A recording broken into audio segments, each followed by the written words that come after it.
Abril de 1241, Polonia Occidental. La mayor maquinaria militar que el mundo jamás había visto estaba a punto de colisionar con la flor innata de la caballería europea.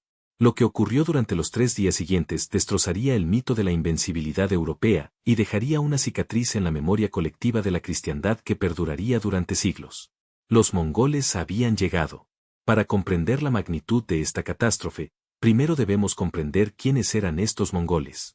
No eran la horda bárbara que los cronistas europeos describirían posteriormente.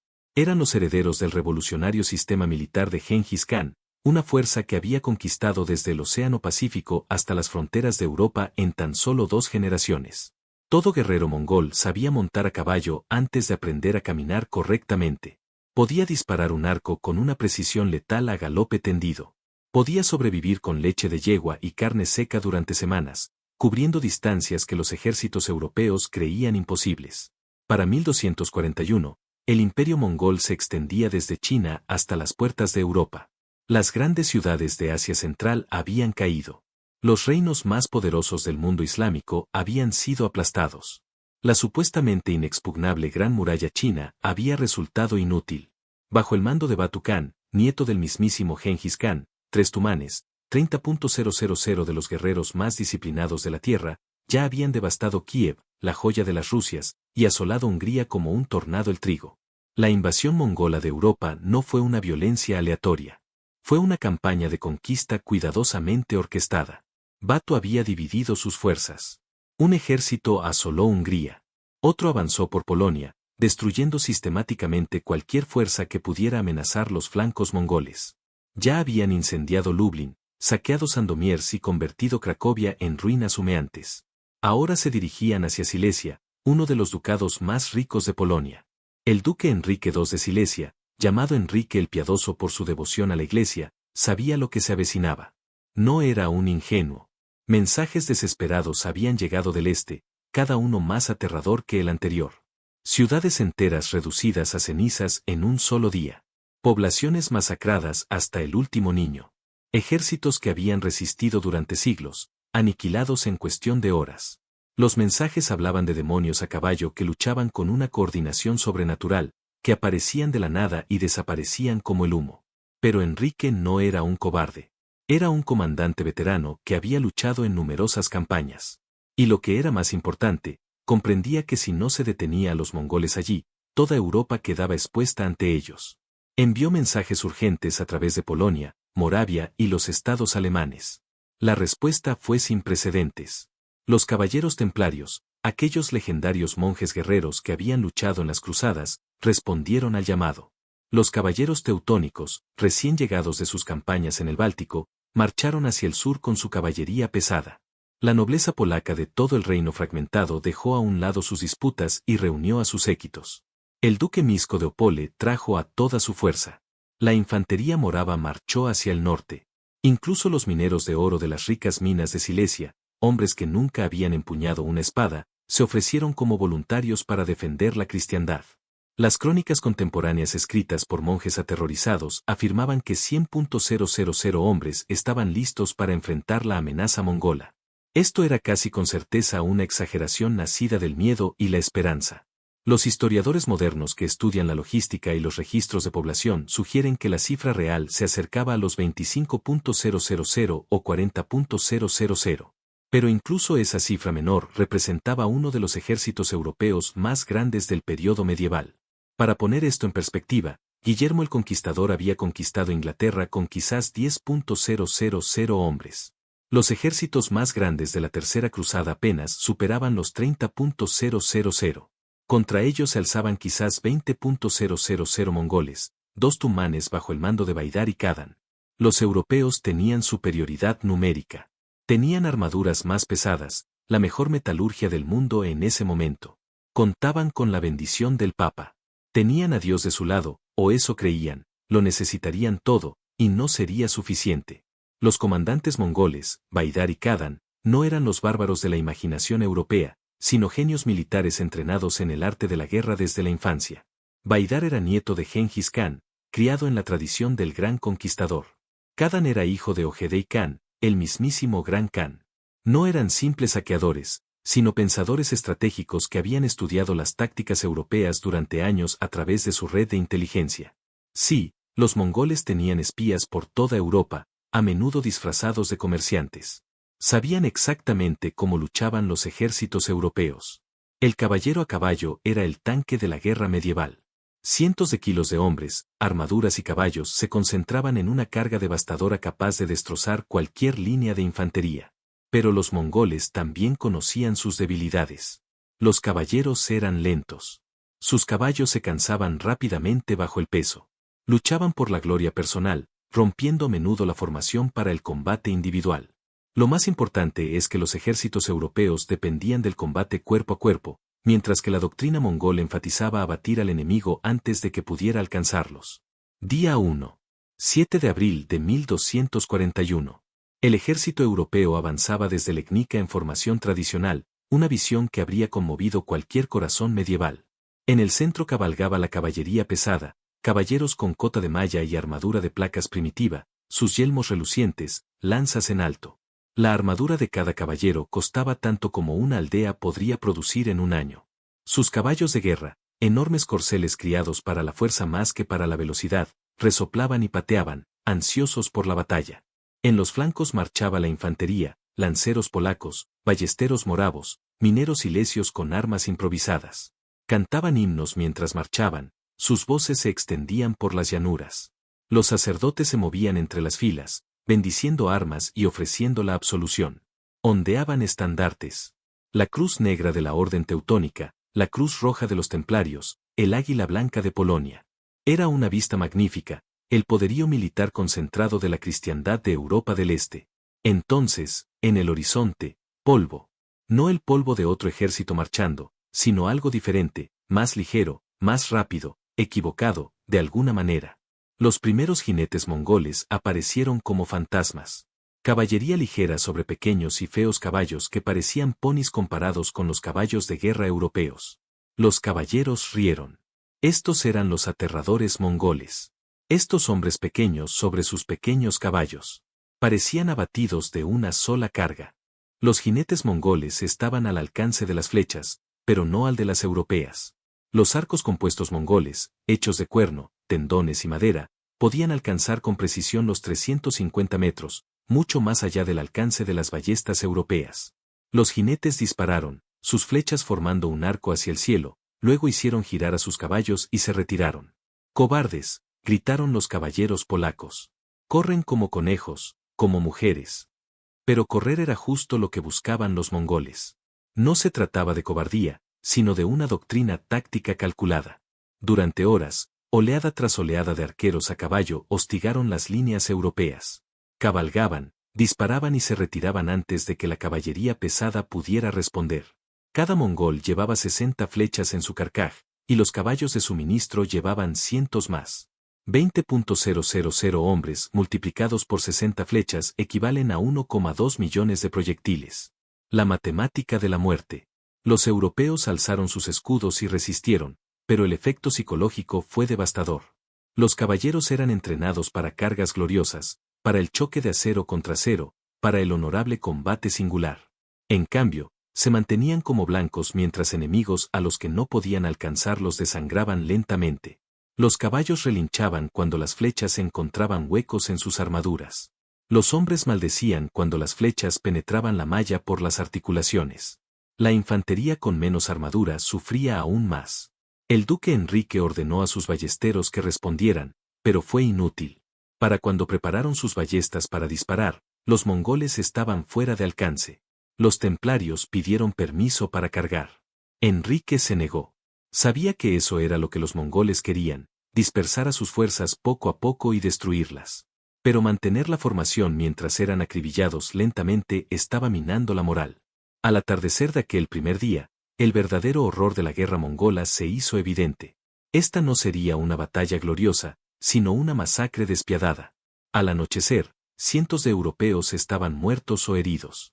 Hombres con flechas en los hombros, piernas, rostros o caballos tuvieron que ser sacrificados. Los gritos de los heridos llenaron el campamento.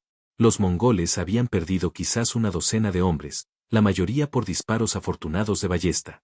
Acamparon fuera de la vista, con sus hogueras centelleando como estrellas caídas a la tierra. Durante toda la noche, los tamborileros mongoles tocaron sus tambores de guerra, manteniendo despiertos a los europeos y agotando sus nervios. Día 2, 8 de abril de 1241. El amanecer llegó rojo sangre, un presagio que incluso los sacerdotes luchaban por explicar. El ejército europeo, exhausto tras una noche sin dormir, volvió a formar filas. Muchos heridos habían muerto durante la noche y la moral se desmoronaba. Estallaron discusiones entre los nobles polacos y los comandantes templarios sobre tácticas. Los caballeros teutónicos exigieron una carga inmediata. El duque Misko de Open amenazó con retirar sus fuerzas si persistían en su resistencia y serían masacrados como ganado. Enrique sabía que tenía que actuar. Cuando los jinetes mongoles reaparecieron al amanecer empleando las mismas tácticas de hostigamiento, tomó una decisión crucial. Ordenó al duque Misko que liderará una carga parcial de caballería. No toda la fuerza, pero sí la suficiente para ahuyentar a los arqueros a caballo y quizás capturar a algunos para interrogarlos. 2000 de los mejores caballeros de Polonia avanzaron con ímpetu. El suelo tembló bajo el peso de la carga. Lanzas bajadas, escudos alzados. Eran una avalancha de acero y carne. La caballería ligera mongola, aparentemente presa del pánico ante esta demostración de fuerza, dio media vuelta y huyó. Los europeos los persiguieron, enfurecidos, sedientos de venganza tras la humillación del día anterior. «Los tenemos», gritó Misko. «Avancen. Gloria a Dios. Mátenlos a todos». La persecución se extendió kilómetros. Los caballos europeos que transportaban hombres con armadura comenzaron a cansarse, pero los mongoles siempre parecían estar fuera de su alcance, y de vez en cuando se giraban para disparar algunas flechas, incitando a los caballeros a un mayor esfuerzo. Era justo lo que los mongoles habían estado esperando. La retirada fingida, su táctica característica, perfeccionada durante décadas de guerra. A medida que la caballería polaca se dispersaba a kilómetros de distancia, con su formación completamente rota, la trampa activó su ataque con una precisión aterradora. La caballería pesada mongol, sí, los mongoles también contaban con caballería pesada, algo que los europeos no esperaban, emergió de posiciones ocultas en el terreno ondulado. Las unidades de caballería ligera que habían estado circulando sin ser vistas ahora lo cercaban por todos lados. El duque Misko se dio cuenta de su error fatal, pero ya era demasiado tarde. Sus fuerzas estaban rodeadas, aisladas del ejército principal, en la estepa abierta, donde los caballeros europeos no tenían ninguna ventaja. Lo que siguió no fue una batalla, sino una ejecución sistemática. Los mongoles no se involucraron en un heroico combate cuerpo a cuerpo. Rodearon a los europeos atrapados como lobos a ovejas, disparando flechas contra la masa de hombres y caballos. Cuando los caballeros intentaron escapar, fueron repelidos mediante cargas coordinadas. Cuando se detuvieron, fueron acribillados a tiros. La caballería pesada mongol, cuando cargó, lo hizo solo cuando el enemigo ya estaba debilitado y desorganizado. Algunos nobles polacos empezaron a sospechar una trampa, pero Misko, consumido por la furia de la batalla, siguió adelante. El propio duque Misko luchó con valentía. Los relatos dicen que él mismo mató a una docena de mongoles antes de que 5 flechas lo abatieran. Sus guardaespaldas hicieron una última resistencia alrededor de su cuerpo caído, entonando cánticos fúnebres, pero fueron superados. De los 2.000 caballeros que habían cargado esa mañana, menos de 200 lograron regresar al campamento de Enrique. Los supervivientes estaban traumatizados, algunos enloquecidos por lo que habían presenciado. Hablaban de demonios que luchaban con una coordinación sobrenatural, que parecían comunicarse sin palabras, que mataban sin piedad ni honor. Un caballero, con la armadura atravesada por 7 flechas, murió repitiendo: «No son hombres. No son hombres». Esa noche, los mongoles enviaron un mensaje al campamento de Enrique. Era la cabeza del duque Misko, conservada en sal, con una simple nota en latín mal escrito: «Mañana tú». Día 3. 9 de abril de 1241. El día de la aniquilación. El consejo de guerra de Enrique esa mañana fue un escenario de pánico apenas controlado. Había perdido casi una cuarta parte de su ejército. La infantería morava estaba al borde de la deserción. Varios nobles polacos ya habían huido durante la noche con sus séquitos. Pero Enrique sabía que la retirada era imposible. Los mongoles los aniquilarían en las llanuras abiertas. La única opción era resistir y luchar, librar una última batalla desesperada. Enrique eligió su terreno con cuidado. Un campo cerca de la aldea de Legnicki Pol, el campo de Legnica. Tenía una ligera elevación que daría ventaja a sus arqueros y un arroyo en un flanco que impediría el cerco. Dispuso sus fuerzas en formación defensiva. Los templarios y los caballeros teutónicos formaban el centro. Estos guerreros religiosos no huirían. Los caballeros polacos ocuparon el ala derecha, y la infantería restante, la izquierda. El propio Enrique comandaba la reserva. Al despejarse la niebla matutina, aparecieron los mongoles. Pero algo era diferente. No se movían en sus formaciones fluidas habituales. En cambio, parecían estar instalando extraños artefactos, grandes ollas o calderos montados sobre ruedas. Los europeos observaban desconcertados. ¿Eran algún tipo de ollas? ¿Estaban los paganos realizando algún ritual? Entonces comenzó la batalla y se reveló el verdadero horror de la innovación mongola. Los dispositivos eran armas de pólvora chinas, no cañones. Esos aún estaban a décadas de distancia, sino generadores de humo. Los mongoles habían aprendido esta tecnología durante su conquista de la dinastía Jin en el norte de China. A medida que el ejército europeo avanzaba, los mongoles encendieron estos dispositivos, creando enormes nubes de humo denso y asfixiante que se extendían por el campo de batalla. En cuestión de minutos, la formación europea, cuidadosamente organizada, comenzó a disolverse. Los hombres no podían ver más allá de unos pocos metros. Las órdenes no se podían oír debido a la tos y la confusión. Las unidades perdieron contacto entre sí. Los estandartes, el sistema medieval de mando y control, desaparecieron en el humo. Los caballeros tropezaron con su propia infantería. Los caballos, aterrorizados por el humo, se volvieron incontrolables. Entonces llegó la jugada maestra psicológica. Días antes, los mongoles habían capturado prisioneros polacos y los habían obligado a aprender una frase en polaco: Ucisko stra, corre, todo está perdido. Ahora, entre el humo y la confusión, los guerreros mongoles que habían aprendido estas palabras las gritaban por todo el campo de batalla. Los soldados polacos, incapaces de ver a través del humo, al oír lo que parecían voces polacas, creyeron que sus propios comandantes estaban ordenando la retirada. El pánico se extendió como la peste. Los hombres comenzaron a correr, chocando con otros que intentaban mantener la formación. La infantería del ala izquierda fue la primera en romper el cerco, alejándose del campo de batalla. Esto expuso el centro donde los templarios y los caballeros teutónicos se mantenían firmes, pero ahora eran islas aisladas en un mar de caos. Los mongoles atacaron con una coordinación perfecta. Cómo mantuvieron la cohesión de sus unidades en medio del humo sigue siendo un misterio.